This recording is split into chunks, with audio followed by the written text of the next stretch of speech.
Hello friends.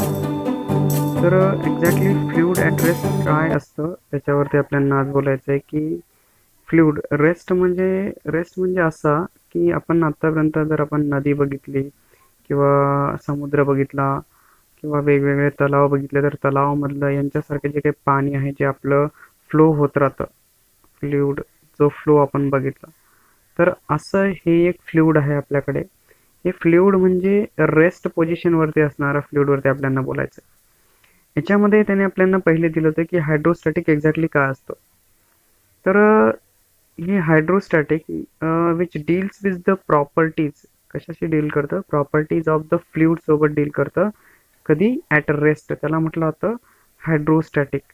काय म्हटलं जातं त्याला hydrostatic means it is the branch of physics which deals with the properties of the fluid. कधी fluid जे रेस्टमध्ये आहे जे कंटेनरमध्ये आहे किंवा एखाद्या टाकीमध्ये आहे किंवा एखाद्या ग्लासमध्ये आहे त्याला काय म्हटलं जातं अशा ज्या ब्रांचला जिथे फ्लुइड ॲट रेस्टमध्ये आहे that is known as a hydrostatic म्हटलं जातं.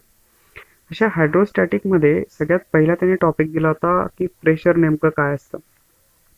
तर प्रेशर जर आपण एक्झॅक्टली बोललो की इथे डिफाईन करताना की एक नॉर्मल फोर्स आहे. Normal force exerted by the fluid काय करतंय नॉर्मल फोर्स काय करतंय जसं आपण रोटेशनल डायनामिक्समध्ये बघितलं होतं की फ्लो जो आपला फ्रिक्शन होता किंवा ज्याच्यामध्ये आपण सर्क्युलर मोशनमध्ये एक नॉर्मल रिॲक्शन कन्सिडर करायचो. इथे पण एक नॉर्मल फोर्स तसाच आहे. काय करतोय कोण एक्झर्ट करतंय फ्लुइड एक्झर्ट करतंय.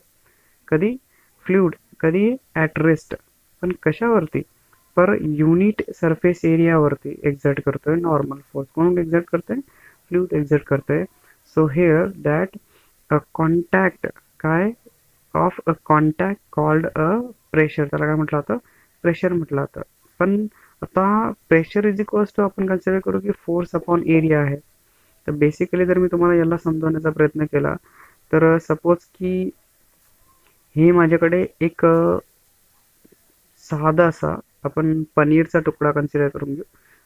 जर पीस ऑफ पनीर असेल माझ्याकडे हा पीस ऑफ पनीर आहे आणि ह्या पीस ऑफ पनीरला जर मी एखादा 10 kgचा वेट घेतला आणि त्या 10 kgच्या वेटच्या जर असा आपण याला कन्सिडर केला फॉर द एक्झाम्पल जर हा पनीर असेल आपल्याकडे जर हा आपण पनीर कन्सिडर केला तर हा माझ्याकडे काहीतरी 10 kgचा वेट आहे 10 kgचा आणि ह्या 10 kgच्या वेटला बेसिकली मी इथे एक शार्प एज लावून दिला आणि हे sharp edge actually this sharp edge may be up to this सरफेसपर्यंत माझ्याकडे आहे. कसं आहे हे शार्प एज मी अप टू दिस एज तर पनीरच्या तुकड्याच्या वर ठेवला असेल. तर बेसिकली काय होणार आहे बिकॉज ऑफ द वेट जे वेट आहे ह्या वजनाचं त्यामुळे काय होईल हे जे एज आहे ते आपल्याला मध्ये पनीरमध्ये जाताना दिसेल. तर बेसिकली झालं काय की ह्या वेटमुळे पनीरच्या ह्या तुकड्यावरती एक फोर्स लागला पण पूर्ण पनीरच्या तुकड्यावरती न लागता काहीतरी सरफेस एरियावरती तो फोर्स लागला and it creates a pressure. त्याला काय म्हटलं जातं प्रेशर म्हटलं जातं. फॉर एक्झाम्पल मी जर प्रेशरला कन्सिडर केलं की जर मी नाईफ घेतला चाकू आणि चाकूने जर मी एखादा जर आपण कन्सिडर केलं हा जर फ्रूटचा एक तुकडा असेल ठीक आहे तर अशा फ्रूटच्या तुकड्यावरती जर आपण कन्सिडर करू फ्रूटचा जर तुकडा असेल तर ह्या तुकड्यावरती जर आपण नाईफ घेतला ठीक आहे तर नाईफने जर मी याला कट करण्याचा प्रयत्न केला असा तर हा नाईफ काय करताना तुम्हाला दिसेल it can immerse inside this fruit. ठीक आहे ना म्हणजे काय होणार आहे त्यावेळेस त्या फ्रूटमध्ये तो इन्सर्ट होऊन जाईल म्हणजे सरफेस एरियावरती बेसिकली आपल्याला इन्सर्ट होताना दिसेल. अदरवाईज आपण याच्यावरती विचार करतो की जे आपले नाईफ असतात चाकू असतो किंवा पिन्स असतात आपले टाचण्या असतात यांचा जो कॉर्नर असेल किंवा बेसिकली जो टिप असतो तो कसा बनवलेला असतो एकदम शार्प बनवलेला असतो. व्हाय ते comes in contact with the any surface. काय होतं त्यांचा सरफेस एरिया खूप कमी लागतो आणि प्रेशर आपल्याला कमी द्यावा लागतो म्हणजे फोर्स कमी अप्लाय करावा लागतो दॅट कॅन इझिली इमर्स. म्हणून आपण याला प्रेशरला कसा कन्सिडर करतो the normal force exerted by the fluid at rest per unit surface area of contact is called as a